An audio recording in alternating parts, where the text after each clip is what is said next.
দিনাজপুর জেলার কৃষক দলের সদস্য সচিব মুজিবুর রহমান মুজিবকে গ্রেপ্তারের প্রতিবাদে আজ সকাল 10টা 30 মিনিট থেকে দিনাজপুরের প্রবেশ পথগুলোতে শ্রমিক ইউনিয়নের সকল নেতাকর্মীরা তাদের বাস ট্রাক আহ, অব- রাস্তার উপরে এরকমভাবে রেখে রাস্তা অবরোধ শুরু করেছে এবং এতে করে এই দিনাজপুর শহরের কোনো যান চলাচল করছে না এবং মানুষ কিন্তু পায়ে হেঁটে তারা গন্তব্যে যাওয়ার চেষ্টা করছে।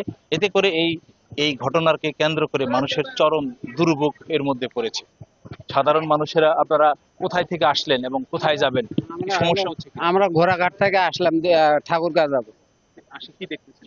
আসে দেখি অর্ধেক রাস্তায় মনে হয় দিনাজপুর ঢুকতেই অবরোধ। এখন পায়ে হাঁটে যেতে হচ্ছে। হ্যাঁ, যাইতে পারবো কি না এটা সমস্যা আমার। হ্যাঁ, বাচ্চা নিয়ে যাচ্ছে।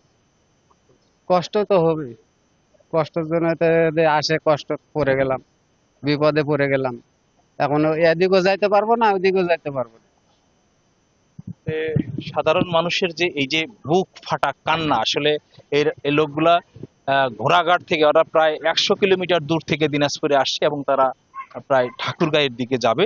এই ছোট বাচ্চাদেরকে নিয়ে এই অবস্থার মধ্যে তারা পড়ে গিয়েছে। এখানে এসে এই খালি পায়ে এদিকে যাচ্ছে এবং বাড়ির দিকেও কিন্তু তারা যেতে অনেকটাই সমস্যা হবে, এমনটাই কিন্তু কথা বলছেন। এরকম করে আসলে দেখেছি যে কিছু কিছু রাস্তায় বা মোটরসাইকেল বা পায়ে হেঁটে আসলেও কিন্তু শ্রমিকের দলের নেতাকর্মীরা তাদেরকে বাধা দেওয়া হচ্ছে বা কোনো রকমের অটো বা হালকা যান পর্যন্ত চলাচল করতে দেওয়া বাধা দেওয়া হচ্ছে। এক কথায় আসলে দিনাজপুরের এই সকাল 10টা থেকে আহ, দুপুর 12টা 12:30 বেজে গিয়েছে, প্রায় 1টার বাজে যাচ্ছে, এই অবস্থার মধ্যে সৃষ্টি হয়েছে, যার কারণে দিনাজপুরের এই প্রবেশ পথগুলোতে, আমি এখন ফুলবাড়ি বাস স্ট্যান্ড থেকে যুক্ত রয়েছি, এখানেও কিন্তু এই চিত্রটা এরকম করে দিনাজপুরের যে কলেজ মোড় রয়েছে, এরকম দিনাজপুরের বালুয়াডাঙ্গা, অর্থাৎ দিনাজপুরের মেইন 4টি থেকে 5টি প্রবেশ পথগুলো কিন্তু এই অবস্থার মধ্যে রয়েছে, যার কারণে সাধারণ মানুষ একেবারেই ছোট ছোট, কেউ কেউ ছোট ছোট বাচ্চা নিয়ে কিন্তু এই হাসপাতালে বা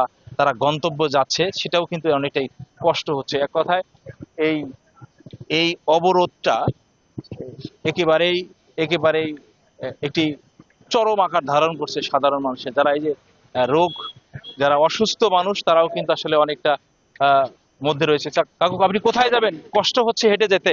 হ্যাঁ, কোথায় যাবেন? আমি যাবো পপুলার ব্র্যান্ড স্টক, তো ওই যে সিটি স্ক্যান করতে, এদিকে গাড়ি ঘোড়া বন্ধ করে দিচ্ছে এরা।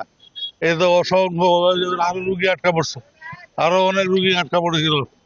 আসলে শুনলেন যে আসলে একজন অসুস্থ মানুষের কথা, যিনি আসলে এই যে তার একটু চিকিৎসা নিতে যাইতে এই যে পায়ে হেঁটে যেতে হচ্ছে। আসলে এমন করে অসংখ্য মানুষ কিন্তু আজকে এই দুর্ভোগের মধ্যে পড়েছে। এই দুর্ভোগ কবে নাগাদ বা কখন নাগাদ শেষ হবে আসলে কেউ এটি জানে। অনেক শিক্ষার্থীরাও রয়েছে, শিক্ষার্থীরাও তাদের গন্তব্যস্থলে যেতে কিন্তু বাধার সম্মুখীন হচ্ছে। এক কথায় দিনাজপুরের এই ঘটনাটাকে কেন্দ্র করে, অর্থাৎ গত পরশুদিন দিনাজপুর কোতোয়ালি থানার অভ্যন্তরে শ্রমিক দলের আহ, সদস্য সচিব মুজিবুর রহমান মুজিব সিআইডির এক ইন্সপেক্টরকে থাপ্পড় মারার ঘটনাটাকে কেন্দ্র করে তাকে গ্রেপ্তার করা হয়। গতকালকে তাকে কোর্টে চালান করা হয় এবং গতকালকে রাতেই শ্রমিক দলের কেন্দ্রীয় কমিটির নির্দেশিত শরীফুল ইসলাম দপ্তর সম্পাদকের স্বাক্ষরিত তাকে দল থেকে বহিষ্কারও করা হয়েছে। সব মিলেই কিন্তু এই অবস্থার যে সৃষ্টি হয়েছে, সাধারণ মানুষ আসলে চরম ভোগান্তির মধ্যে রয়েছে আজকের এই দিনে। সুলতান মাহমুদ, দীপ্ত টেলিভিশন, দিনাজপুর।